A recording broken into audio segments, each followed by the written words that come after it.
내가 낸 돈을 전부 다 돌려받고 빠져나오는 건 소송밖에 없는데, 소송에서 이기려면 토지 확보율을 내가 제대로 들었느냐를 봐야 돼요. 내가 소송에서 이기려면 토지 확보율에 대해서 내가 속았다 라는 증거만 있으면 사실 소송에서 이기기가 너무 쉽거든요.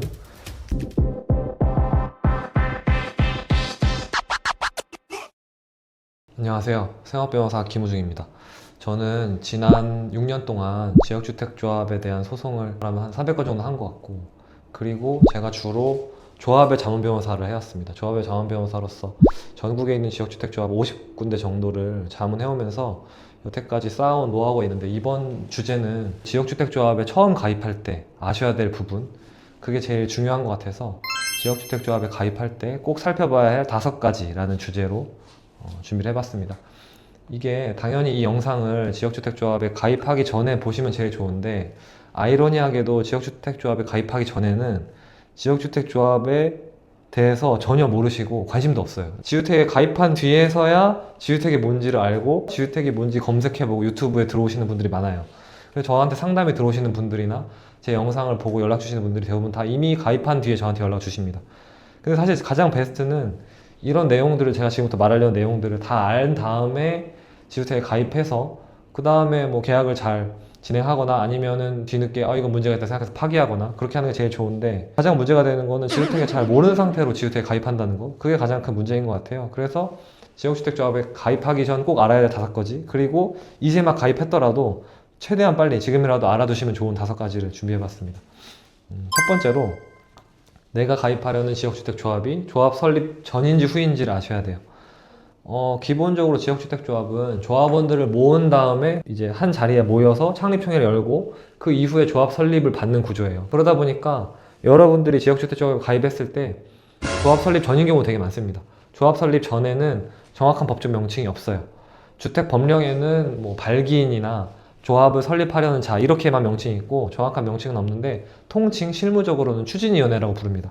한마디로 추진위원회라고 부르는 조직이 보통은 조합원들을 모집하고, 조합 설립 전에 추진위원회와 가입했다고 해서 무조건 당신이 체결한 가입계약은 망했으니까 당장 나오세요 이렇게 말하는 건 아닙니다. 근데 최소한 이게 조합이 설립된 상태인지 아닌지를 아셔야 되고, 당연히 좋은 것은 조합이 설립된 상태에서 가입하시는 게 제일 좋죠. 근데 조합이 설립된 다음에 가입했다고 해서 무조건 이 사업이 잘 되는 것도 아니에요. 근데 최소한 내가 가입하려는 이 지역주택조합이 설립되었는지 아니면 설립 전에 추진위원회 단계인지는 기본적으로 알아두시는 게 좋습니다. 그리고 그것을 가입계약 체결할 때 물어보시고 답변 받은 내용을 증거로 남겨두시면 그게 제일 좋죠. 두 번째로는 이게 어떻게 보면 가장 핵심인데, 토지 확보율입니다. 결국에는 지역주택조합의 성패는 토지 확보에 달려있어요. 지역주택조합이 어떤 것이냐 하면, 저는 심플하게 말씀드리면, 사람들이 모여서 그 모인 사람들이 돈을 내서 그 돈으로 땅을 사서 그 땅에 건물을 올리는 공동주택이죠. 그게 지역주택조합이에요. 그러면은 땅을 사는 게 A to Z, 이게 제일 중요한 것인데, 땅을 살 돈을 마련하기 위해서 조합원을 모으는 거고요. 그렇기 때문에 여러분이 가입하는 지역주택조합이 가입할 당시에 토지 확보율이 몇 %냐가 제일 중요하고요. 말 그대로 이 조합의 진도를 보여주는 거예요. 몇 %까지 이 사업이 와 있냐? 그러면은 이 조합의 진도율이 높을수록 사업의 성공 확률이 높겠죠. 그래서 그게 첫 번째 의미고, 두 번째로는 토지 확보율에 대해서 내가 제대로 설명 들은 게 있고 그 자료를 남겨놓으시면 그게 나중에 조합을 빠져나오기도 되게 좋습니다. 내가 낸 돈을 전부 다 돌려받고 빠져나오는 건 소송밖에 없는데, 소송에서 이기려면 토지 확보율을 내가 제대로 들었느냐를 봐야 돼요.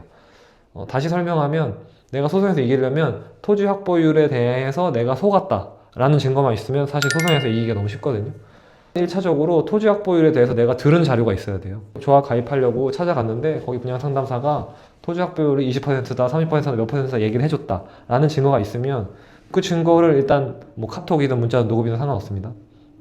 그걸 남겨놓으시면 그 자료를 가지고 있다가 나중에 조합에 가입한 다음에 정보공개 청구를 통해서 실제 그 당시에 토지 확보율을 내가 대조해 볼 수 있어요. 가입한 뒤에. 그럼 비교할 수 있죠. 24년 1월에 내가 가입했는데 그때 분양상담사 혹은 뭐 업무대행사 직원은 30%라고 얘기를 했다. 근데 그때 당시 자료를 내가 뒤져보니까 30%가 아니라 15%다. 이러면은 내가 승소할 확률이 높아요. 승소한다는 것은 나의 아무런 재산적 손해 없이 조합을 빠져나갈 확률이 높다는 거죠.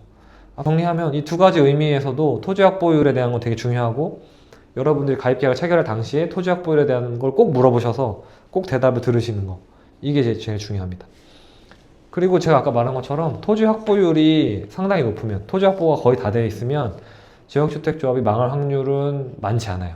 근데 이제 많지 않다고 말씀드리는 게, 토지 확보를 100% 다 했는데도 조합이 망하는 것까지는 아니지만 사업이 진척되지 않는 경우가 요즘에는 많습니다. 왜냐하면 요즘 공사비도 많이 늘어났고, 늘어난 공사비를 충당하려면 충분한 분양 수입을 얻어야 되는데 요즘 건축 시장이 안 좋잖아요. 아파트를 지어도 그게 잘 안 팔린다는 뜻입니다. 지역주택조합은 경기도 내지는 그 이하 이제 비수도권에서 성공할 확률이 높은데, 비수도권은 아이러니하게도 아파트가 잘 안 팔립니다.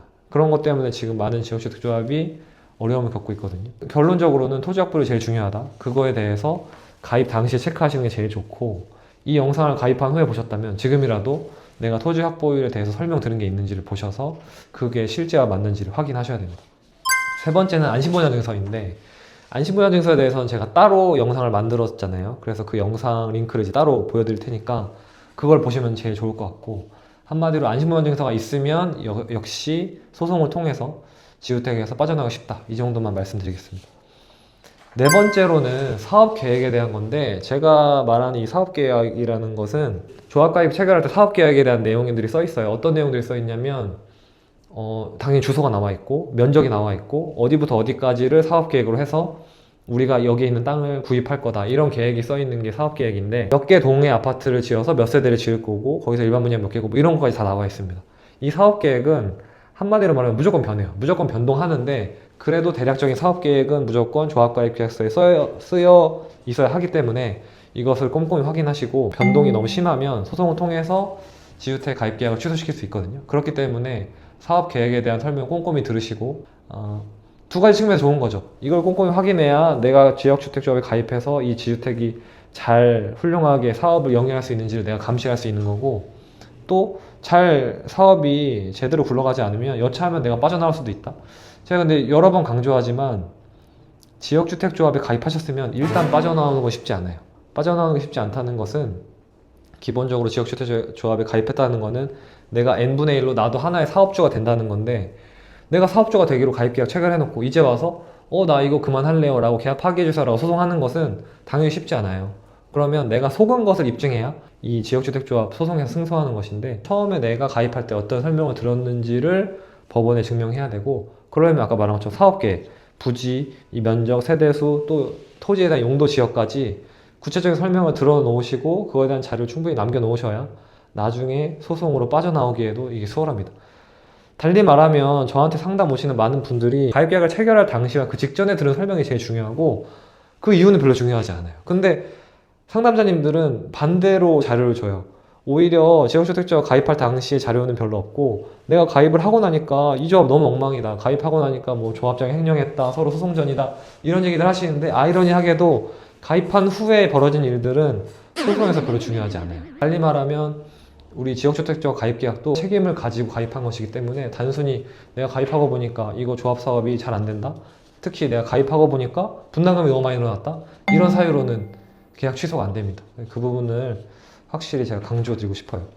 다섯 번째, 이제 잠깐 말한 그 내용인데, 추가 분담금입니다. 되게 아이러니하게도 저한테 상담 오시는 분들은 어쨌든 이 조합에서, 이 지주택에서 빠져나오고 싶어요 라고 말씀하세요. 그럼 제가 물어봐요. 왜 빠져나오고 싶으세요? 라고 물어보면 대부분의 사람들이 추가 분담금이 너무 많이 나와서요 라고 말하는데, 빠져나올 수 있는 사유가 안 됩니다. 그거는 대법원 판례에도 있고 뭐 여러 가지 판례에 축적되어 있는데, 대법원 판례에서 한 말을 요약해드리면, 지역주택조합은 애초에 사업계획의 변경이나 여러 가지 리스크가 예정된 계약이기 때문에, 내가 추가 분담금이 많이 나오고 사업계획이 어느 정도 변동하고 동호수가 바뀌고 세대수가 어느 정도 바뀌었다는 것만으로는 계약 취소가 안 돼요.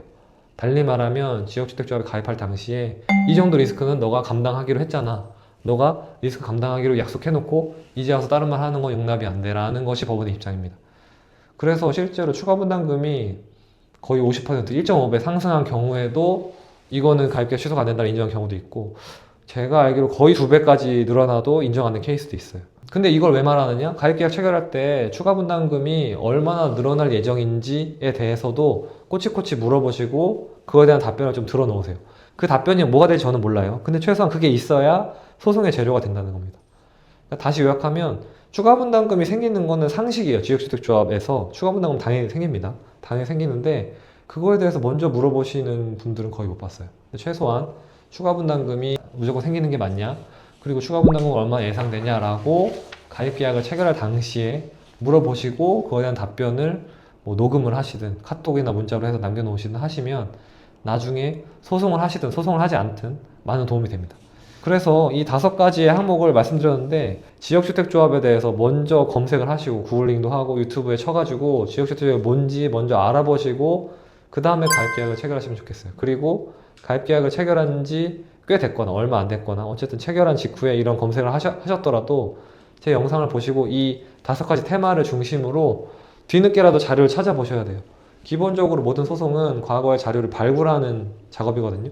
과거의 자료를 발굴하는 것은 당사자만 할 수 있고 그 발굴한 자료를 변호사한테 주면 변호사가 그걸 가공해서 소송을 하지만 그 발굴하는 거는 여러분들만 할 수 있는 것이기 때문에 이 5가지 테마를 가지고 최대한 많은 자료들을 발굴하셔서 저한테 가져오시면 제가 그 자료들을 쭉 보고 검토해서 회신 드릴 수가 있습니다. 저는 똑같이 저한테 상담 오시는 분한테 똑같이 얘기해요. 최대한 많은 자료를 조금 쓸데없어 보인다 싶은 자료라도 최대한 많이 모으셔서 한꺼번에 모아서 저한테 주시면 제가 그걸 전부 다 훑어보고 이게 소송이 되겠다 안 되겠다 답변 드리거든요. 소송이 안 될 것 같으면 저는 뭐 안 되겠다고 말씀드립니다. 이거는 소송으로 지역주택가 빠져나올 수는 없고 뭐 크게 2가지죠.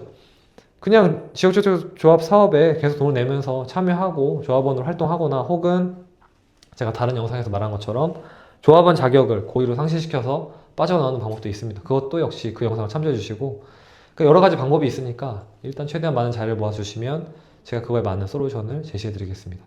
이상 생활 변호사 김우중이었습니다. 감사합니다.